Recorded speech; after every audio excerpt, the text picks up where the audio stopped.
몸이 불편하여서 부족한 종이 대신 강의합니다. 성령의 사역에 대해서 또 좀 더 깊이 알고자 하오니 주께서 이끌어 주시옵소서. 시종을 부탁합니다. 예수 그리스도의 이름으로 기도합니다. 아멘. 자, 성령의 사역 책 63페이지. 성령과 하나님의 성전. 앞부분은 조금 자세하게 이렇게 할 수밖에 없습니다. 왜? 기초가 돼야 되기 때문에 그렇습니다. 그래서 보혜사 성령의 사역에 대한 것을 이제 하나하나 알아가는데요. 예수님은 스스로 무엇을 하지 아니하시고 아버지 하나님이 하시는 일을 그대로 하게 하셨는데, 예수님이 성령으로 잉태되었고 사역도 성령의 기름부터 시작된 것 같이, 또 하나님이 나사렛 예수에게 성령과 능력을 기름 부어서 하나님이 함께하는 사역을 한 것, 그것을 또한 우리가 같이 해야 되기 때문에 그를 위해서 우리가 성령의 사역에 대해서 좀 자세하게 알아야만 내가 어떻게 살 것, 어떻게 신앙생활 할 것이 나온다는 거죠. 특별히 우리 인간은요, 태초부터 하나님의 아들들이 되어서 주님과 똑같이 그리스도 안에서 하나님의 아들들이 되었기 때문에 예수 그리스도와 똑같은 모습으로 살도록 작정이 된 자들이거든요. 그래서 인간을 만들 때 우리의 형상을 따라 우리의 모양대로 우리가 사람을 만들자 하고 남자와 여자를 만드셨는데, 이 우리 중에 삼위 하나님 중에 하나님의 형상과 모양이 있단 말이야. 꺼졌어요? 꺼요. 형상과 모양이 누구냐면은 바로 예수 그리스도다. 그래서 히브리서 1장 3절에는 예수님은 하나님의 본체의 형상이시다. 하나님이와 하나님의 본체의 형상인데, 형상의 모양은 뭐요? 삶이죠. 형상은 생김새라면은 모양은 삶으로 표현한다면 표현되는 거죠. 삶으로 표현되는 분이다. 그래서 우리 인간이 남자와 여자를 만들 때 하나님의 형상의 모양대로 만들었다는 얘기는 하나님의 형상 예수님처럼 담고 또 어떻게 살게 하려고? 예수님처럼 살게 하려고 모양새가 그래야 된다는 거죠.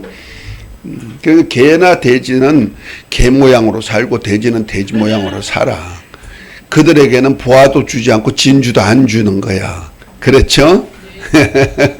그러나 하나님의 형상의 모양으로 창조한 우리 인간은 창세전에 그리스도 안에서 하늘에 속한 신령한 복을 주는데 하나님의 아들로서 그리스도와 함께하는 후사의 축복을 주신다는 거죠. 다시 말해서 하늘나라를 하나님의 것을 상속받아 살 수 있는 권리를 얻었다는 거예요. 이걸 장자권이라 그러죠.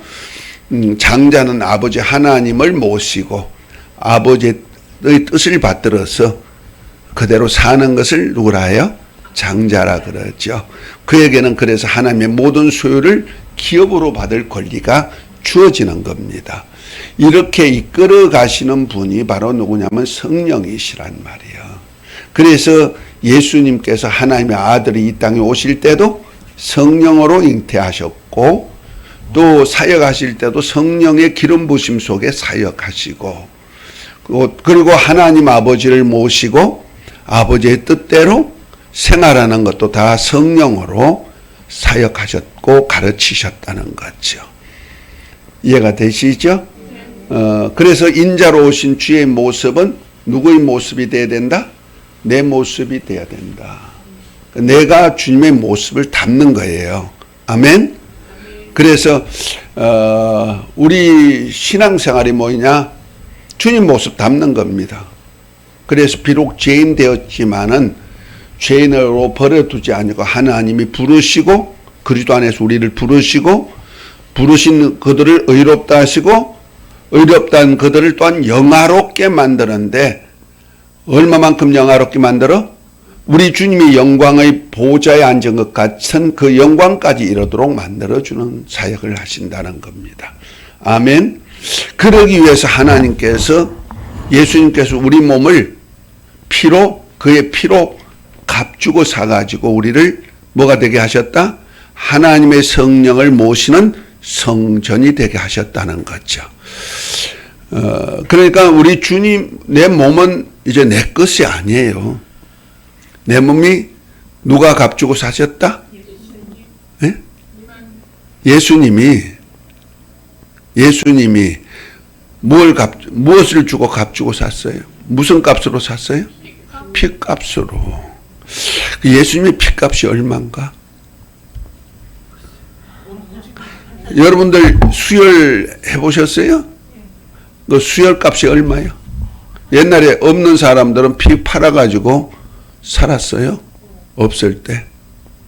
저 서울역 부근에 피 빨아가지고 산 사람들이 꽤 있어요. 최후 보류가, 사람이 살기 위한 최후 보류가 피인데 피를 팔아가지고 자기가 산다니까. 먹고 살았다니까. 그건 인간의 피요. 인간의 피는 썩어 없어질 피지만은 예수님의 피는 영원한 생명이란 말, 곧 하나님의 생명이거든요. 그럼 태초부터 영원토록 계시는 하나님의 생명의 값이 얼마일까? 상상? 상상? 못하죠. 무한대죠. 한번 요거 1,000원 주고 샀어. 그러면 몇 원짜리야? 값이 얼마야? 1,000원짜리. 요건 좀 더 주고 샀어. 같은 볼펜인데도. 1,500원 주고 샀어. 그럼 얼마짜리야? 1,500원짜리. 여러분들은 얼마짜리일까? 어? 세상 사람들은 내 몸뚱아리를 불과 몇 억짜리로 생각해요. 왜냐면 그 일당으로 계산하는데 그 보상을 되게 몇 억짜리. 많이 받아야 뭐 10억, 20억짜리 되겠죠. 세상 사람들은 그래요. 내 몸값이 얼마나 자기 브랜드를 만들어야 돼. 박지성이 몸값은 얼마일까?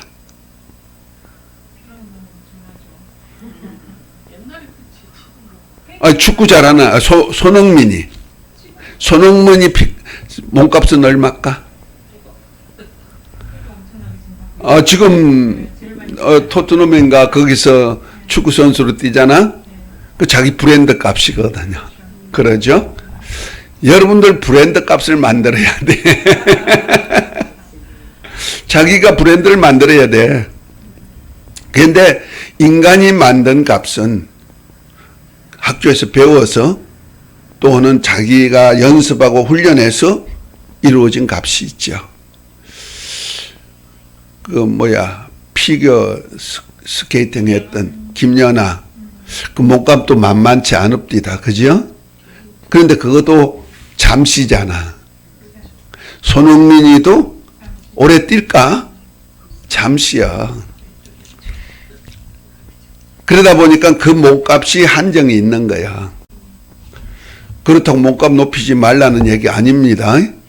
저와 여러분들 세상에서도 몸값 높여야지 뭐. 어떻게 됐어? 연락 안 왔어요. 안 왔어? 그 번호 팀장님이 주신다 그래서 기다렸더니 아니 그대로 그 전화번호 맞아서 내가 전화 안 했는데. 오늘 어저께 주일날이라. 거기 어린이 방송국 하는 뭐야. 그런데 교육 방송 같은데 거기 악기 하는 모집하는데 연봉이 4,600이라고 그럽디다. 그러면 좀 많습니다 그러더라고. 얼마 많은데 그래 4,600이래 연봉.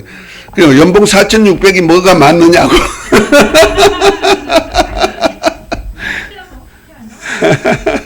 우리 아들이나 좀 여러 악기가 다 동원되겠죠. 어쨌든 한번 또 전화해야겠네. 그러니까 실력이 있으니까 그렇게라도 또 주려고 그러지. 실력 있는 사람을 모집하니까. 어쨌든 우리가 세상에도 내 브랜드 값이 있는데 보통 옛날에는요. 혹시 기차에서 치여 죽었다. 우리 철길을 많이 다녔거든. 죽었다. 그거는 저 역전 앞에다가 시체 깔아놓고요. 그 넉대기 덮어놓고 며칠을 있어야 데모해야 주는 값이야. 몇백만 원. 그 정도밖에 안 갔단 말이야. 참 철회한 거야. 사람이. 그만큼 받아도 많이 받는 거지. 어떤 사람은 하나도 못 받고 죽는 사람도 있죠. 자, 그런데 하나님은 우리 몸을 그런 썩어질 없어질 몸으로 생각지 않냐고 영원한 몸과 연관이 되게 만든다는 얘기요. 그 썩어질 몸이 있을 때 썩지 아니할 영원한 몸을 입을 수 있는 몸을 만들 수 있는 브랜드 값을 만들기 원하는 거예요. 그것이 중요하다는 거예요.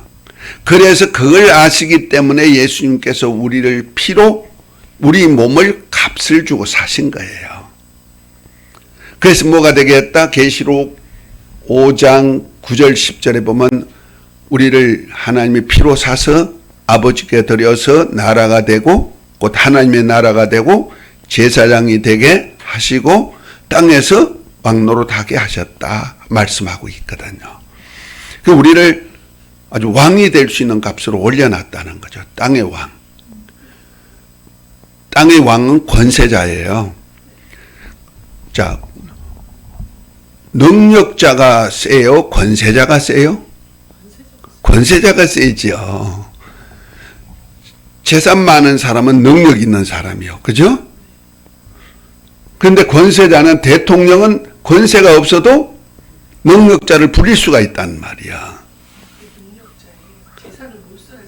몰수 있고.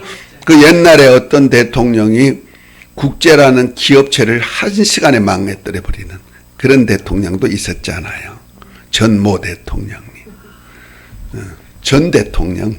전에 있던 대통령. 국제기업이 굉장히 컸어요. 내가 청년 때 있었던 국제기업인데 참 컸어요. 이만큼 권세자가 있는데 우리를 뭐로? 땅의 권세자로. 그것도 세상 임기면 마귀가 우리 발 밑에서 밟아버릴 수 있는 능력. 이건 보통 권세자가 아니죠. 그러니까 하나님은 우리 몸을 브랜드 값을 엄청 높여 놓으신 거예요. 할렐루야.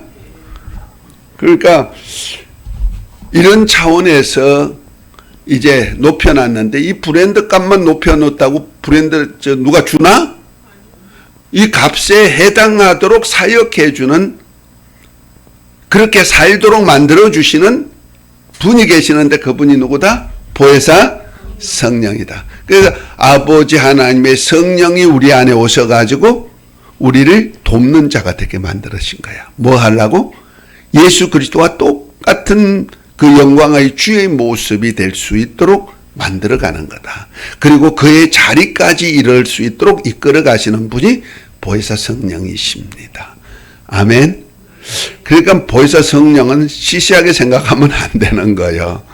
그래서 하나님도 성령을 초월해서 사역하지 아니하셨고 또 예수 그리스도도 보혜사 성령을 초월해서는 아무것도 하실 수가 없었으니까 주님께서 우리를 보혜사 성령의 지배 속에서 성령의 인도를 받아서 살게 하시려니까 우리 몸을 마귀에게 속했던 우리 몸을 이제 하나님의 나라를 만들어서 하나님을 모실 수 있는 성전이 되게 만들었다는 거죠.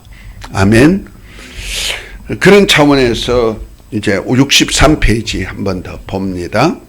마이크들을 잡으세요.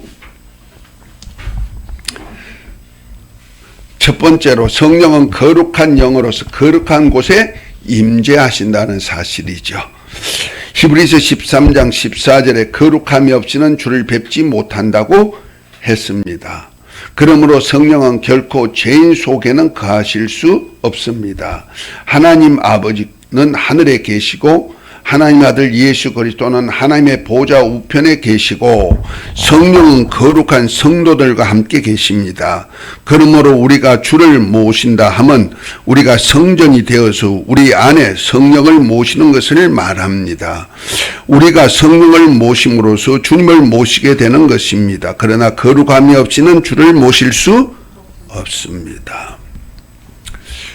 하나님의 영만이 거룩합니다. 다른 영은 거룩함이 없어요. 그래서 더러운 영이라고 말하고 악한 영이라고 말하는 겁니다. 하나님의 영은 거룩하시게 거룩한 곳에만 거하십니다. 세상에는 영들이 많습니다. 그러나 그 영들은 세상에 속한 영들이요 더러운 영입니다. 그러기에 그 영들은 더러운 자 안에 임합니다. 그러나 성령은 거룩하십니다. 그러므로 우리가 거룩한 전 곧 성전이 될 때만이 우리 안에 성령을 모실 수 있습니다.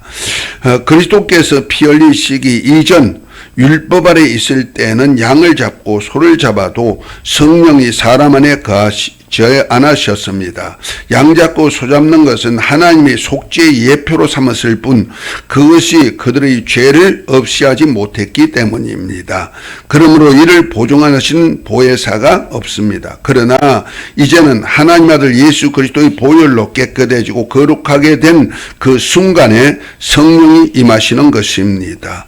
우리가 성령을 받은 것은 그리스도 보혈이 거룩해진 것에 대한 보증입니다. 그런 의미에서 우리가 알 것은 인자이신 예수 그리스도는 죄인과 관계를 가지시지만 아주 중요한 얘기했어요.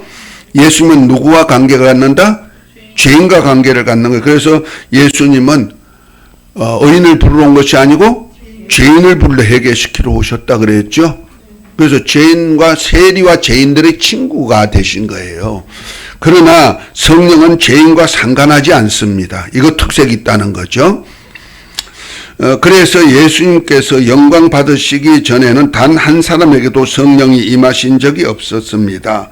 과거 선지자들이 성령 충만했던 것은 예수 그리스도가 오시는 일을 예비하기 위해 하나님의 권위를 은사적으로 나타낸 것이었지 보혜사 성령이 오신 것이 아닙니다. 그래서 구약의 은사적 성령, 다음에 신약에는 보혜사 성령으로 이렇게 위주해서 사역하는 것을 지난번 시간에 배웠죠. 요거 잘 알아야 돼요. 성령의 역사라고 딱 성령의 역사가 아니라는 거죠. 그 사람과 함께하는 성령은 보혜사, 내 곁에 와서 도와주시는 분. 뭘 도와? 주님 모습 닮도록 도와주시는 분. 주님이 그래서 하시는 사역을 같이 하게 하시려고 도와주시는 분. 내 사역이다? 아니다. 우리 보혜사는 누구다? 죄인된 나의 보혜사는 누구다? 예수 그리스도고. 자, 두 번째, 그리스도 안에 있는 성도는 성령이 거하는 집입니다. 궁전이라고 표현했어요. 거기 궁전. 왕이 거하는 집이다 이거죠. 자, 그거 한번 읽어봅니다.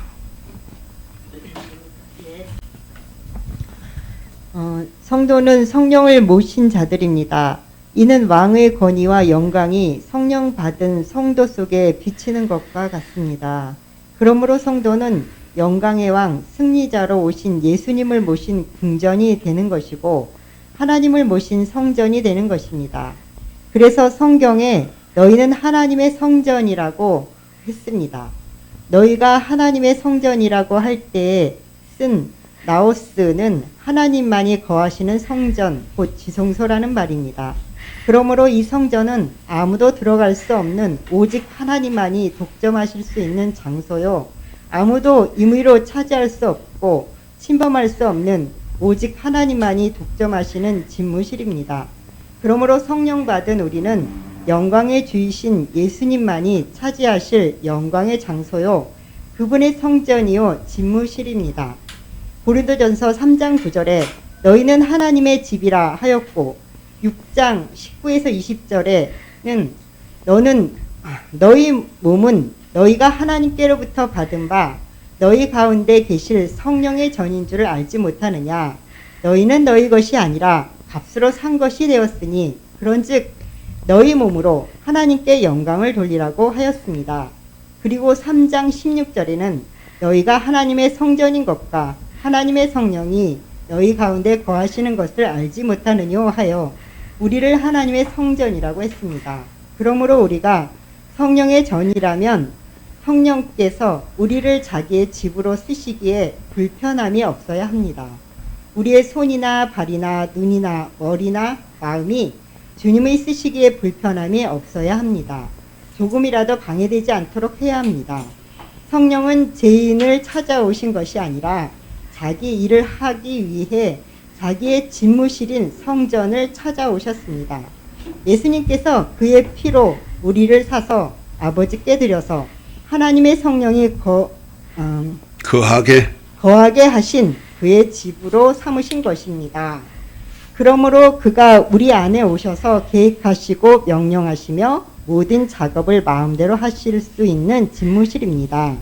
성전된 사람만이 그를 영접할 수 있고 그러한 것이 될 때만이 성령이 그의 집무실로 사용하십니다.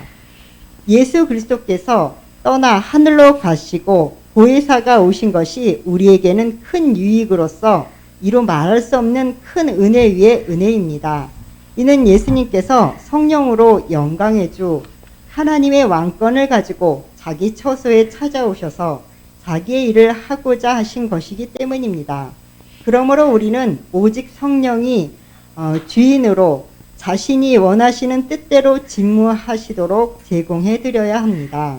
이것이 영적인 신앙생활로서 자기 몸을 하나님이 기쁘게 받으시는 거룩한 산 제사를 드리는 영적 예배입니다. 예, 아주 중요한 얘기를 했어요. 근데 우리 몸이 성전이라고 했을 때 그냥 성령 모신 집이다 이렇게만 생각하면 안 된다는 거죠. 성령이 뭐하러 오셨어요? 내 일을 하러 오신 것이 아니고 주님이 하셨던 일을 우리를 통해서 하게 하시려고 오셨단 말이에요. 그렇다면은 내가 성령을 모신 전이 됐다면, 예수님이 피로 사서 아버지께 드려서 성령을 모신 전이 되게 만들어서 거기에다 성령이 오셨다면은 성령이 마음대로 할 수 있는 주인이 되신다는 거죠. 아멘. 자, 우리 변하구님 늦게 오셨는데 이제 질문 하나 해야 돼. 급하시지만은. 우리 변하구님 집 있어요? 예? 네. 아, 대신 해주네? 자. 아니, 내가 지금 오셨기에 내가 하는 소리거든. 지금까지 했던 얘기를 좀 머리에 쏙 남게 하려고. 변하구님 집 있어요? 네. 아, 그 집, 돈 주고 사셨죠? 공짜로 얻었어요? 집 자고 돈 주고 사셨죠? 왜 사셨어요? 자기 마음대로 쓰시려고, 그죠? 자, 그런데 그 안에 가구도 누구 마음대로 갖다 놔요? 아들 마음대로 갖다 놨죠? 저 이웃집 아저씨 마음대로 갖다 놨어요? 우리 어머님한테. 어머니와 같이 있구나. 어머님이 주인이시구나. 옛날에. 그리고 어디 가구 배치도 그냥 저절로 됐어요? 누구 마음대로 가구 배치했어요? 그렇죠. 그렇죠. 왜냐면 우리 변하구님이 그 집을 사서 주인이 됐기 때문에 주인된 사람이 가구 배치를 하든 뭘 사가 채우든 없애든 주인이 마음대로 할 수 있다는 거죠. 그렇죠? 그러면 보십시다. 예수님이 피로 사가지고 아버지께 드려서 아버지의 성령이 가시는 전으로 만들었으니까 성령이 우리의 주인이 되시는 거예요. 이해가 됐어요? 근데 우리 사람들은 고집이 세. 사춘기가 돼가지고. 사춘기 아이는요, 절대로 아버지, 엄마 권리를 주장하지 않아요. 지 권리만 주장하지. 그랬죠? 아버지, 엄마 뭐야! 그러면서 이제 뛰쳐나가면서 내 권리가 최고야 하고, 이제 이성이 이렇게 분리될 때, 아버지 안에, 엄마 안에 있던 이성이 자기 개인으로 이렇게 독립될 때 사춘기잖아요. 그러죠? 그 사춘기 아이와 같이 우리 신앙생활 하는 사람이 그렇다면은 엄마 아빠가 속이 상할까? 많이 상할까? 답을 줬는데도 대답 안 하셔. 많이 상하시죠. 똑같은 거예요. 하나님의 성령이 우리를 성전 삼고 오셔서 그가 하실 집무실에서 마음대로 하고자 이렇게 피로 샀고 주인으로 오셨는데 내가 그대로 움직여주지 못하고 그대로 그 위치에 있지 아니하고 내 마음대로 내 위치를 정한다? 이것이 사단적이라는 거야. 주님이 이렇게 해라 했는데 아이고 못해 그러면서 사춘기처럼 반항해. 그걸 뭐요? 거역이라는 거예요. 이런 자는 금생과 내세에 사심이 있다 없다? 없다. 내 얘기요. 주님 말씀이요. 주님 말씀이요. 마태복음 12장에 말씀하셨잖아요. 한번 읽어보실래요? 마태복음 12장.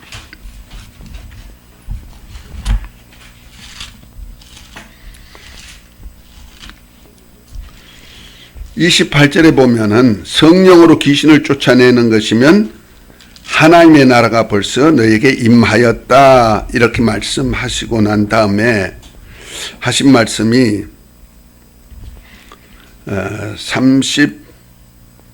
30절에 보면 이렇게 말씀합니다.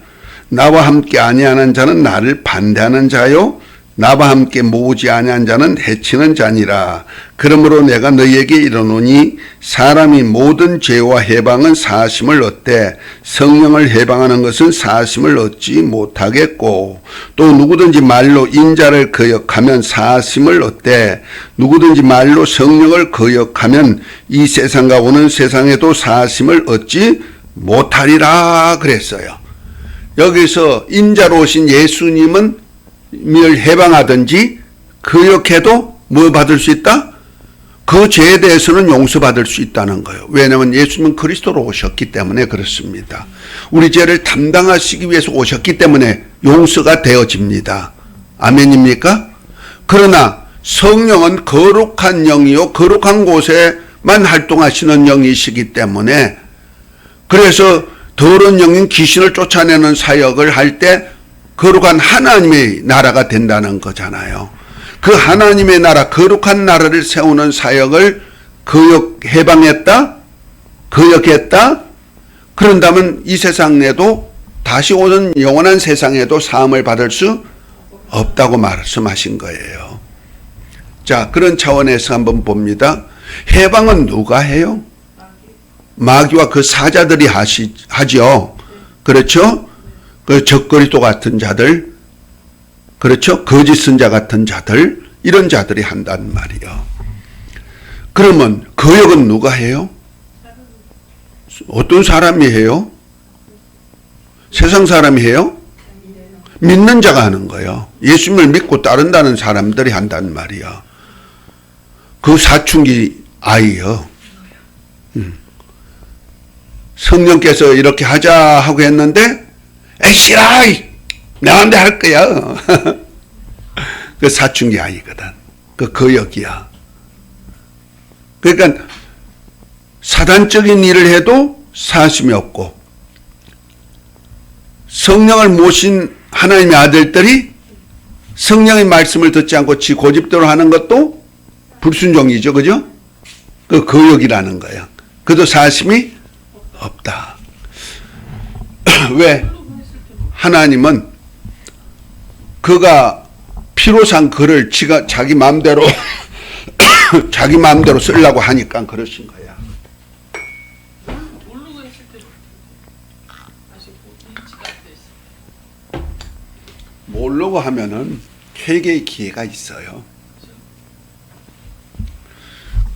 그러나 짐짓죄, 고범죄라 그러죠. 그런 줄 알면서도 그렇게 하면은 짐짓죄가 되는 거예요. 그리고 에이, 내가 회개하면 또 뭐 되는데 하고 우정 잘못 성령을 거역한다. 그거는요, 기만한 죄가 되는 거. 하나님을 기만죄거든.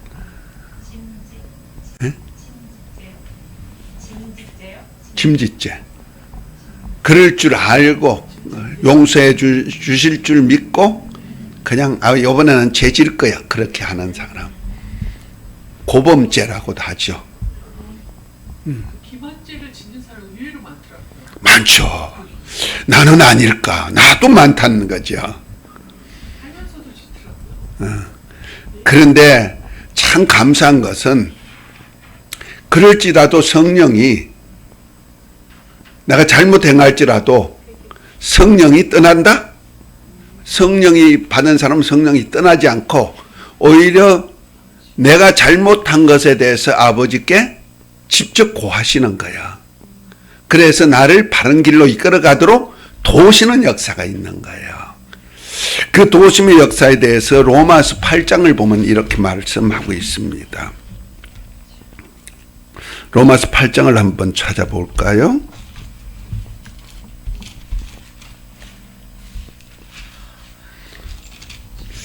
8장 26절에 보면 이렇게 말씀합니다. 이와 같이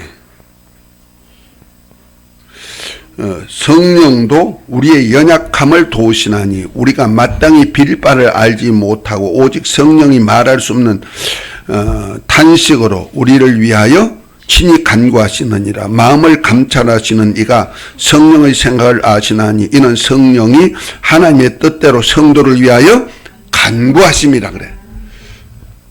이 굉장히 중요한 얘기를 하죠. 성령께서 내가 혹시 사춘기처럼 아버지 말씀을 거역하고 지 멋대로 고집 피우고 살면 성령이 우리 속에서 탄식하면서 아버지께 하나님께 간구하신다는 거예요. 그리고 엉뚱하게 생각하고 엉뚱한 걸 요구하면 그것도 이루어지지 않기를 위해서, 그리고 하나님의 뜻대로 이루어지기를 위해서 또 친히 간구해 주시는 영이시라는 거죠. 아멘. 그러니까 우리가 예를 들어서 하나님의 나라와 의를 위해서 기도할 기도가 아니고 육체의 소욕을 위해서 기도하는 기도를 할 때는 성령이 어떻게 한다? 탄식하신다는 거죠. 그래서 하나님의 뜻대로 기도할 수 있도록 만들어주는 역사를 하는 거예요. 아멘. 이는 뭐와 같다냐면요, 마태복음에 보면은 예수님이 죽으실 것을 말씀하실 때 베드로에게 너가 닭이 세 번 울기 전에 나를 두 번 울기 전에 나를 세 번 부인하리라 말씀하시면서 하신 말씀이 뭡니까? 사단이 너를 밀가부르듯 하지만은 내가 너의 믿음이 떨어지지 않도록 기도했다. 이렇게 말씀하셨거든요. 그것이 뭐냐? 베드로가 분명히 예수님을 대해서 극구 부인할 줄 안다는 거죠. 3번이나. 아셔요. 그렇지만 그가 믿음이 떨어지지 않도록 누가 기도해 주었다? 예수님께서 친히 기도해 주셨다는 거예요. 그 예수님이 지금도 우리 죄를 위해서 하나님 보좌 앞에서 우리 죄를 간과해 주고 계시는 거예요. 믿음이 떨어지지 않도록. 아멘. 그와 같이 또한 성령도, 우리를 도우시는 성령도 우리가 하나님의 뜻대로 하는 기도를 할 수 있도록 도와준다. 그 성령으로 기도하게 하시는 거예요. 그런데 자기 어떤 소욕을 위해서 하나님과 관계없이 자기 소욕을 기도하면은 성령이 어떻게 해요? 하나님의 뜻대로 하는 일에 방해가 되니까 어떻게 된다? 탄식하면서 하신다는 거죠. 그래서 우리로 하나님의 뜻대로 기도하도록 만들어주는 거예요. 할렐루야. 결국 가서는 소욕으로 살면 탕자처럼 내버려 두지요. 근데 한번 해봐. 기도 성령께서 탄식해도 말 안 듣고 자기 고집대로 사춘기 아이가 되면 어떡해요? 너 나가 살아봐 그러잖아. 나가 살아봐. 그리고는 카드 다 끊어버려. 왜 아빠 엄마가 카드 줘가지고 쓰라고 주잖아. 그 백 믿고 나갔단 말이야. 그런데 카드 딱 끊어버렸어. 은행에다가 해가지고 정지시켜버렸어. 그 카드 라면 살라 가니까 카드 안 돼. 뭐 살라니 안 돼. 어디 갈라니 안 돼. 딱 끊어버린단 말이야. 그와 똑같은 거예요. 딱 끊고 나면 어떻게 해요? 야, 우리 아버지 집에 있을 때 얼마나 좋은 거. 나는 여기서 지엽년 열매 돼지 먹는 지엽년을 못 먹고 굶어서 죽는구나 하고는 아버지께로 돌아가리라고 돌아오는 역사가 있는 거예요. 그게 회개거든. 돌아오는 역사가 회개거든요. 회개할 수 있도록 만드는 기회를 주신다는 거죠. 아멘. 들어오면 이제 아버지는 어떻게 해요? 원상 회복시켜주지요. 목욕시켜주고 좋은 옷 입혀주고 신발 새 신발 신겨주고 가락지 끼워줘서 너 품꾼처럼 살겠다는 그놈을 갖다가 하나님의 아들로서 인장반지까지 다 주잖아요. 아멘. 그 하나님의 사랑이 그 하나님의 은혜죠. 그러니까 성령이 우리가 거룩한 영어로서 우리 안에 거의 집무실로 사용하신다는 거죠. 그러니까 나는 하나님의 성령이 사용할 수 있는 뭐다? 집무실이다. 그렇게 생각하면 되는 거예요. 그래서 그분이 나를 여기에다가 좋은 거 뭘 넣고 싶으면 넣고 아니면 빼내버릴 건 빼내고 아멘. 그래서 넣어줄 수 있는 것은 뭐요? 성령의 은사와 능력 넣어주시죠. 죄와 더러운 것은 어떻게 해요? 세상 욕심은 빼내버리도록 역사하시죠. 그 일을 주님이 하시는 거예요. 성령이. 그리고는 누구 일을 하게 하시려고? 아버지의 모신 성전이 되었으니까 주님이 하셨던 일, 아버지의 뜻대로 사신 주님이 하셨던 일을 이루어 가도록 이렇게 역사하시는 거예요. 아멘. 그래서 누구 닮도록? 예수님 닮도록. 지난번에 그 창세기 27장에 나오는 에서와 야곱에 대한 얘기를 했죠. 장자권에 대한 얘기. 그 야곱이 원래 차자잖아요. 에서의 장자권을 얻기 위해서는 어떻게 했더라? 이삭이 별미를 만들어 오라 그랬죠. 별미를 만들어 가지고 드려야 돼요. 그것이 뭡니까? 내 몸이 하나님이 거하시는 별미가 돼야 돼. 이것이 거룩한 산제사로 영적 예배를 드리는 것이에요.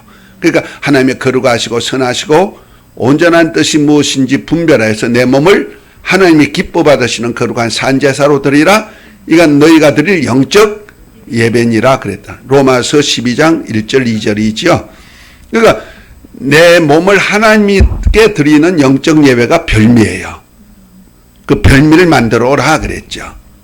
그래서 별미를 만들어 오기 위해서 예수님이 우리 몸을 피로 사신 거예요. 아멘. 그래서 뭘 내려고? 하나님의 거룩하시고 선하시고 온전한 뜻대로 내 몸을 하나님께 드리기 위해서. 그러니까 내 욕심대로 사는 삶이 아니고 내 뜻대로 사는 삶이 아니고 누구 뜻대로? 하나님 아버지 기뻐하시는 뜻대로. 할렐루야. 그렇게 변화되는 거. 그걸 누가 만들어주더라? 아니. 창세기 27장에 보니까 야곱에게 이삭이 먹을 별미를 누가 만들어주더라? 엄마 리브가가 만들어. 그 엄마가 누구냐면 교회예요. 그 교회를 운행하시는 분이 누구다? 성령이에요. 아멘. 그래서 계시록 2장 3장에 보면 성령이 교회들에게 하신 말씀을 귀 있는 자는 들을지어다 그러잖아요. 그 교회를 치는 자가 누구야? 성령이셔요. 성령이 엄마처럼 일하시는 거예요. 교회. 그 교회가 주의 종을 통해서 전한 말씀은 성령이 말씀을 전할 줄 알아야 되는 거죠. 뭐가 되도록?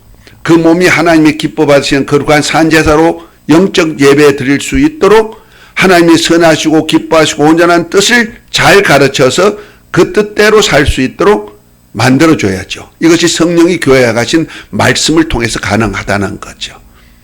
아멘. 굉장히 귀중한 얘기를 지금 하고 있는 거예요. 그 다음에 결국 가서는 야곱의 모습이 뭔 모습으로 바뀌더라? 장자 에서의 모습으로 바뀌는 거예요. 그래서 몸이 에서가 틀 사람이니까 팔에 막 털이 있고 손에 털이 있단 말이야. 그러니까 이 틀을 만들어준데 누가 만들어? 엄마가 짐승의 틀을 갖다가 심어가지고 털 사람 만들어줘. 에서는 여기 털이 있고 여기 없으면 여기 없는 자리는 안 하고 여기 있는 자리는 털 만들어주고 에서와 똑같은 그 자리에다 털을 심어주죠. 진짜 털이요? 아니요. 짐승의 털이 있지만은 그것이 바로 예수 그리스도의 모습이 되게 만드는 거예요. 속사람이. 몸의 속사람이. 아멘? 그래서 우리를 아들의 영으로 만들어주는데 누가 우리를 거듭나게 해요? 물과 성령으로 거듭나게 하시죠. 아멘? 그 물은 뭐예요? 예수님 아들의 영이에요. 그래서 예수님은 물과 피로 임하신 자인데 피는 우리 죄를 사하시고 물은 하나님의 말씀이 육신이 되고 그분이란 말이에요. 그러니까 예수님의 몸이 닮도록 우리 몸을 만들어가는 거예요. 그래서 우리 속 사람이 구원 얻어 하나님의 아들들이 되게 만드는 역사를 누가 하신다? 성령이 하신다. 아멘. 그 다음에 이제 엄마가 또 하는 일이 뭐요? 에스 방에 들어가 가지고 에스가 입었던 외투를 에스 냄새가 콜콜 나는 풍풍 나는 외투를 벗겨다가 누구한테 입혔다? 야곱에게 입혔어. 그러면 야곱의 냄새는 없어지고 에스의 겉옷을 입으니까 에스의 냄새가 나는 거예요. 장자의 냄새가 나는 거예요. 그래서 이삭이 눈이 멀어서 기도해 줄 때, 별미를 먹고 기도해 줄 때, 축복 기도해 줄 때 딱 껴안고 무슨 냄새 맡아? 에스가 아닌가? 냄새 맡는 거야. 그것이 뭐냐면 의의 겉옷이에요. 아멘. 성도의 옳은 행실이에요. 곧 은혜와 진리로 산 모습이에요. 할렐루야. 그런데 이 은혜와 진리로 은혜로 거듭나게 하시고 진리로 살도록 누가 이끌어 가신다? 성령께서 이끌어 가시는 거예요. 요한복음 16장 13절에 보면 진리의 성령이 오시면 너희를 진리 가운데로 인도하시는데 그 진리가 뭐냐? 17장 17절에 보면 진리로 거룩하게 하옵소서 아버지 말씀이 진리입니다 그랬죠. 그러니까 아버지 말씀대로 우리가 살도록 이끌어 가시는 거예요. 그래서 이것이 에스가 입었던 외투를 야곱이 입듯이 하는데 엄마가 입힌단 말이야. 곧 교회의 말씀, 교회가 하는데 교회의 주인이 누구다? 성령이시라는 거죠. 이제 내 몸과 함께 교회와 연결되는 거예요. 내가 모인 것이 곧 성령의 전이 된 사람들, 성도들이 모인 곳이 교회이기 때문에 그렇습니다. 그래서 교회에서 그것을 만들어줘야 돼. 그렇게. 아멘. 변화되도록 해야죠. 그러니까 말씀을 전할 때 주님이 함께 역사해 주기 때문에 가능한 거예요. 인간의 말 같으면 안 되죠. 그렇죠? 네. 그리고 아버지께 가가지고 말할 때 아버지 야곱이 왔어요 했겠어요? 에스가 왔어요 했겠어요? 예, 아버지 아들 장자 에스가 왔습니다. 축복해 주세요. 아버지 말씀대로 복 내려 축복해 주세요. 그랬을 거예요. 아버지 야곱이 왔는데요. 축복해 줘요. 그거는 축복은 아니고 도리어 저주가 임하죠. 그러니까 우리 힘으로 내 이름으로 하나님께 상달할 수 있다? 없다. 복을 받을 수 있다? 없다. 그래서 예수 이름 가지고 일할 수 있도록 만드는 거예요. 그래서 그래서 그것이 뭐냐? 세례예요. 세례가 뭐냐? 육에 속한 옛사람, 혈육의 조상으로 받았던 권장석이란 옛사람은 그리스도 안에서 죽어 장사 지내고, 아멘. 죽기만 하는 거 아니에요. 죽어서 장사 지냈다. 장사 지내면 어디로 돌아가요? 땅으로 돌아갔다는 거죠. 이제 사는 것은 그리스도 예수의 부활하신 것 같이 내가 이제 살아났다는 거죠. 이것이 세례로서 신앙 고백되는 거예요. 이것이 거듭남의 신앙 고백이죠. 이것이 하나님의 의를 이루는 세례죠. 그래서 육의 사람은 육의 조상은 이제 다 벗어버리고 육체와 관계되는 것은 다 주님께 맡기고 주와 복음에서 맡기고 이제는 그리스도 안에서 하나님의 의를 위해서 하나님의 아들로서의 사명을 감당하는 사람으로 변화되는 모습, 생활, 이것이 바로 예수 이름으로 사는 삶이에요. 할렐루야. 그래서 하나님 앞에서 내가 예수 이름으로 사는 모습을 보여주는데 이것이 전도고 이것이 바로 사람들에게 이제 예수 믿으세요 하고 전하는 전도와 함께 선한 일을 하는 것, 하나님 말씀에 순종하는 모습들, 이것이 저거 보니까 그리스도인이네 하고 탁 나타나게 돼 있다는 거죠. 아멘. 자, 그래서 우리가 예수 이름으로, 그래서 먹든지 마시든지 무엇을 하든지 다 주 예수 이름으로 함으로 하나님 아버지께 영광을 돌리는 삶이 돼야 된다는 거죠. 예수 이름으로 하지 아니한 모든 것이 뭐다? 죄가 되는 거예요. 이해가 됐습니까? 그래서 여기에 대해서는 성령은 책망하셔서 우리로 예수 이름의 사람으로 변화시켜서 그 모습으로 살게 하는 거예요. 그러니까 하나님 아들의 형상을 닮았고 영도 이제 아들의 영으로 받았고 아멘. 그 다음에 영도 아들의 영을 받아서 죄로 죽었던 우리 영이 아들의 영으로 살았잖아요. 아멘. 그 다음에 이제 생활도 모양도 누구 모양으로? 예수 그리스도의 모양으로 변화되는 거예요. 야곱이 에서 같이 변화되듯이 변화되는 일을 하는데 누가 역사한다? 성령께서 역사하신다. 아주 잘 쉽게 표현해 줬는데 이해가 됐습니까? 그 성도들한테 가르칠 때 이렇게 가르치세요. 그러면은 성도들이 이해가 빨라서 내가 이제 내 모습으로 살면 안 되는구나. 축복은 고사 쳐놓고 저주가 있겠구나 생각하는 거예요. 그러니까 우리가 그 예수 이름을 볼 때 오링 테스트 해준 것 별거 아닌 것 같지요. 예수님 사랑합니다 할 때 힘이 쫙 나잖아요. 그런데 이웃에 대해서 미워하니까 어떻게 되더라? 힘이 없어져 버리잖아요. 이것이 실제로 자기에게 체험이 되잖아요. 말씀 체험, 이름의 체험. 이런 체험이 되는, 자기가 체험하면 그다음부터 그대로 그것에 대해서 두려움이 있는 거예요. 내가 이래서는 안 되지. 내 힘 빠지지. 이러다 병들지. 이렇게 생각하는 거예요. 그러니까 어떡한다? 그러니까 사랑하라니까 사랑해야 되겠구나. 자기 의지를 이끌어가는데 이런 것들이 성령이 주관해 가신다는 거죠.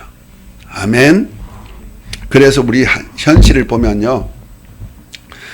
모든 세계가 하나님의 말씀으로 만들어졌어요. 이것도 식물도 그렇고 여러분들도 생활도 다 하나님 말씀으로 만들어져 가고 있는 거죠. 아멘입니까? 모든 것이 누구의 말씀으로 운행된다? 하나님의 말씀으로 운행돼요. 그래서 모든 세계가 다 하나님의 말씀이 역사예요. 그렇다면 내게 준 환경도 뭐다? 하나님의 말씀이다. 그 환경을 통해서 주님이 말씀하는데 성령의 사람은 그 말씀을 들을 귀가 있다는 거죠. 왜?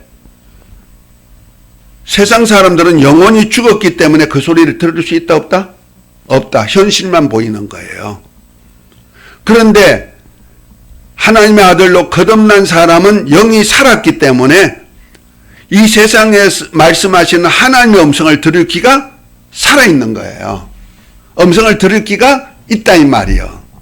그것이 성령이 교회에 하신 말씀을 들을 귀 있는 자는 들을지어다 말씀하고 예수님께서 비유로 말씀하시고도 귀 있는 자는 들을지어다 이렇게 말씀하시는 거예요. 자, 그러니까 성령은요 우리를 살려가지고 하나님의 음성을 들어서 예수님처럼 살 수 있는 그런 삶을 모양을 만들기 위해 하시는 것이다. 그러기 위해서 성령이 우리 예수님이 피로 사가지고 성령이 거하시는 집으로서 주인으로 성령이 주인이 되도록 만들어주는 일을 하시고 이제 성령이 오셔서 그가 그 원하시는 뜻대로 집무실로 사용하고 그가 원하는 일을 하기를 원하신다는 거죠. 그래서 성전이란 뜻이 그렇다는 거죠. 그런데 특별히 성령이 오실 때는 아버지, 만유의 대주제가 되신 아버지의 영과 아들의 영이 함께 오신다 하고 요한복음 14장 16절부터 20절에 말씀하고 있죠. 그러면 만유보다 크신 대주제이신 하나님, 만왕의 왕이신 그분이 사시는 전이 되기 때문에 왕궁이 되는 거란 말이야. 자, 대단합니다. 저와 여러분들이. 그래서 우리 값이 얼마야? 시세한 이런 서민들 집? 아니, 잘 사는 부잣집? 택도 없다. 택도 없다. 왕궁이란 말이야. 그래서 저와 여러분들이 하늘나라 예루살렘 성이 되는 거예요. 뭐가 된다? 예루살렘 성이 되는. 그래서 그걸 교회라고 말하는 거예요. 그래서 교회는 신부로서 어린 양의 신부가 되어서 하늘나라까지 가는데 그것이 예루살렘 성이다. 그래서 여러분들 신부가 누군지 아세요? 어린 양의 신부. 어린 양의 신랑은 누구요? 예수 그리스도. 신부는 누구요? 나만 아니요. 교회.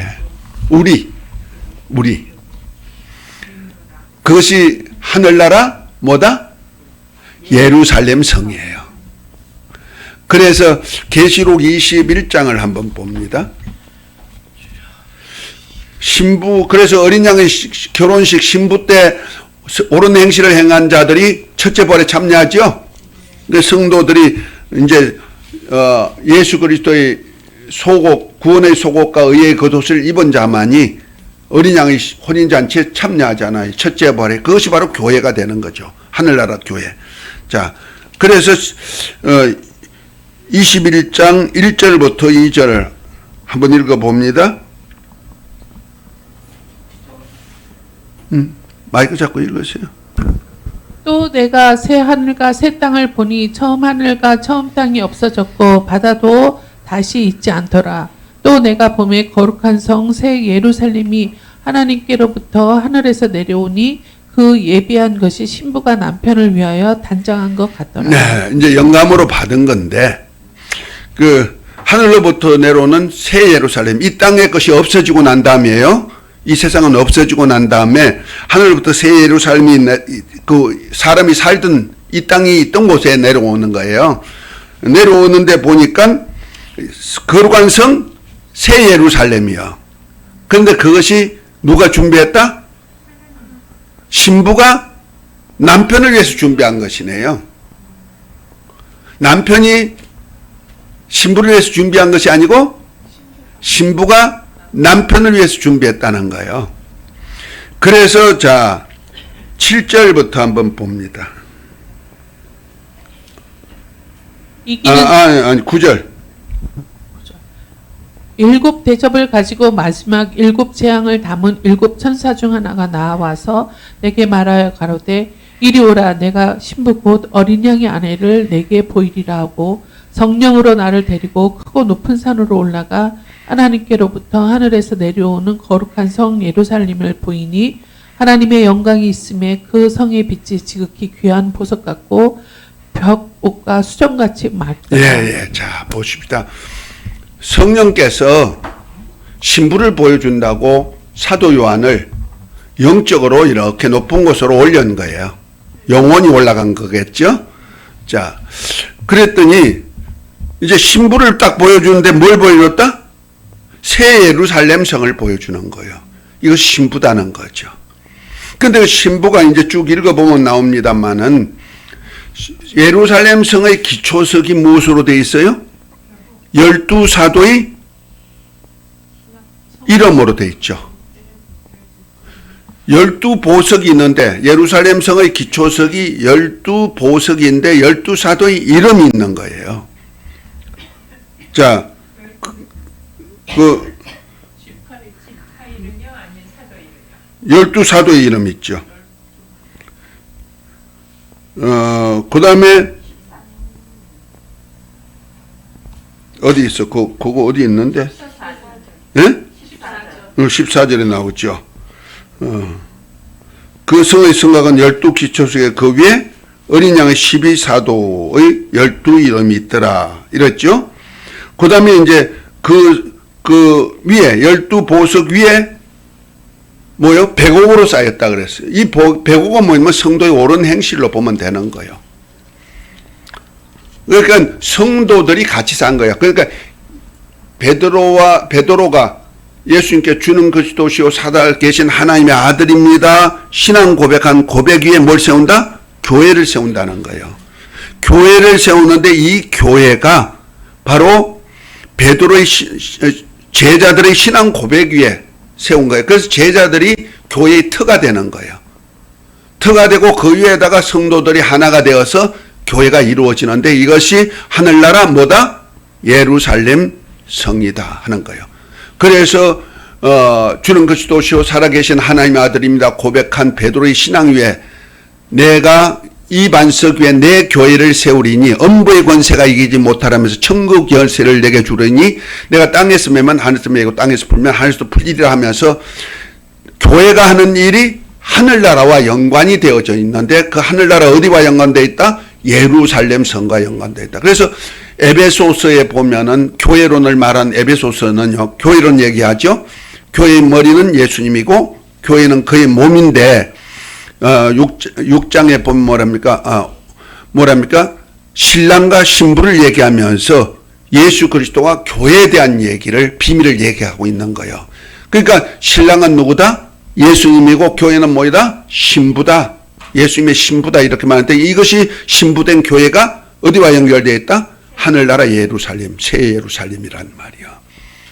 그러니까 새 예루살렘은 예수님이 신부와 함께 세우는 곳이에요. 그래서 이 처소가 다 예비되면 주님이 우리를 데리고 딴 들어가는 그 허니문이에요. 결혼식이란 말이야. 그러면 지금은 저와 여러분들이 뭐 하고 있어요? 결혼했어요? 주님과? 정혼한 상태다 생각하면 되는 거예요. 세상 말해서 결혼식 전에 약혼식 했다. 그래서 요번 주에 제가 이제 설교 속에서 잃어버린 10드라크마, 누가복음 15장에 나오는 잃어버린 것 세 가 나오죠. 잃어버린 양, 잃어버린 드라크마, 잃어버린 아들에 대한 얘기가 나오죠. 그 잃어버린 양은 우리 주님이 하나님의 보호자를 버리고 곧 회개할 것 없는 의인 99을 버리고는 사람의 모습을 입고 나와서 잃어버린 양을 찾아 오셔가지고 구원하는 목자의 얘기를 하신 거예요.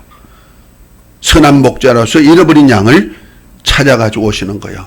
양이 그러니까 죄인이 하나 회개하면은 의인 99을 인하여 기뻐하는 것보다 더 기뻐하는 기쁨을 가지는데 이것이 바로 죄인이 회개가 저절로 될 수 있을까? 안 돼요. 그래서 예수님이 죄인을 찾아와서 너가 죄인이다 알려주고 회개하는 자를 구원시키는 역사를 하셨단 말이야. 그러니까 양이 스스로 알 수가 없어요. 양이 길을 알아요? 길을 잃어버렸는데 길 찾을 수 있어요? 천국 아버지 집에 갈 길? 못 찾아요. 그러니까 예수님이 천국에 오셔가지고 천국 갈 수 있는 길을 만들어 주시는 일을 하신 거예요. 죄인으로. 그 다음에 잃어버린 드라크마는요, 여자로 나오죠. 한 여자가 10드라크마를 가졌는데 그 중에 하나를 잃어버렸는데 이 잃어버린 걸 찾으려고 방을 다 쓸고 불을 켜서 밝혀가지고 찾아냈으니까 하나님의 사자들 앞에서 기쁨이 되리라. 그래서 이와 같이 죄인 하나가 얘기하면 하나님의 사자들 앞에서 기쁨이 되리라. 하나님의 사자들이 하는 일이 뭡니까? 구원들 후사들을 섬기는 영이 아닙니까? 아멘. 곧 하나님의 아들들로서 사는 그들을 섬기는 영인데 결과적으로 그 여자는 뭐를 표현하면 교회를 표현하는 거예요. 교회는 신부니까 이 신부된 교회가 누구와 지금 정혼을 했어요? 예수님과 정혼한 거예요. 땅의 교회는 예수님과 정혼하고 있는 거예요. 이 교회가 이제 예루살렘으로 들어가면 온전한 결혼이 되는 거예요. 이해가 되죠? 그러니까 정혼한 기간에, 그 유대인들은요, 결혼할 것을 약속하고 정혼을 하고 약 1년 동안 별거 생활을 해요. 호적에는 올라가요. 그 신랑의 호적에는 올라가는데 별거해요. 별거하면서 이제 신부가 될 사람이 신부가 될 수 있는 조건을 만드는 거예요. 그렇죠? 신랑을 맞이할 수 있는 조건을 만든단 말이야. 아버지는 집을 만들어. 예? 아버지는 집을 만들어. 신랑 아버지는 집을 마련해. 그렇죠. 그 집안의 예. 풍습 다 배우고, 뭐, 여러 가지를 다 배워가지고 답습하는 시간이 되죠. 그래서 결혼시키면 이질감 없이 그 집안에서 적응해 살 수 있는 그런 사람이 되는 거예요. 신랑 집과 하나가 되어서 살 수가 있단 말이야. 그런데 우리나라 같은 경우에는 어떻습니까? 그저 약혼하고 금방 결혼해버리니까 신부로서 신랑 집의 풍습을 배울 수가 없죠. 그러니까 결혼하고 나면 맨날 고부간의 갈등이 나오죠. 그럴 수밖에 없는 것이 신랑 집안의 모든 사정을 누가 관리 안 하면 안주인이 관리해요. 안주인이 누구예요? 엄마죠. 집안의 창고도, 곡식 창고도, 돈 창고도, 생활의 가문의 뭐 자식들 기르는 것도 안주인이 다 하는 거야. 그러다 보니 안주인이 이제 신부가 다시 들어와 가지고 이초에 신랑의 모든 가문의 모든 사상, 모든 그 사람들의 풍습, 그래서 그 사람과 동화되지 아니하는 상태에서 결혼해 가지고 사니까 어떻게 돼? 이질감이 생길 수밖에 없어서 고부간의 갈등은 다 느끼는 것 같아. 안 느끼는 사람이 없어. 그런데 유대인들은 그거 없다는 거죠. 1년 동안에 그 집안, 신랑 집안의 모든 사람과 하나가 될 수 있도록 자기를 동화시켜가는 그 훈련을 하는 거예요. 그것이 뭐냐? 우리 교회는 뭐다? 예수님과 정혼한 상태란 말이야. 정혼해서 우리가 누구를 닮아야 된다? 예수 그리스도와 그 가정, 하나님 아버지와 그 천국의 세계를 다 답습해야 된다는 거죠. 아멘? 그 답습하고 이제 나중에 딴따하고 이제 허니문으로 들어가면 어디 가요? 저 천국에서 주인으로서 살 수 있는 권리가 나오는 거죠. 할렐루야? 그 안방 주인이 되는 거예요. 예루살렘 안방 주인. 그 되고 싶죠? 그거 만들어주는 일을 누가 하신다? 성령께서 하신다. 그래서 성령의 일은 참 귀중한 거예요. 잠깐 쉬었다가 하겠습니다. 또 말이 나오면 이렇게 끝이 없으니 말이 큰일 나죠.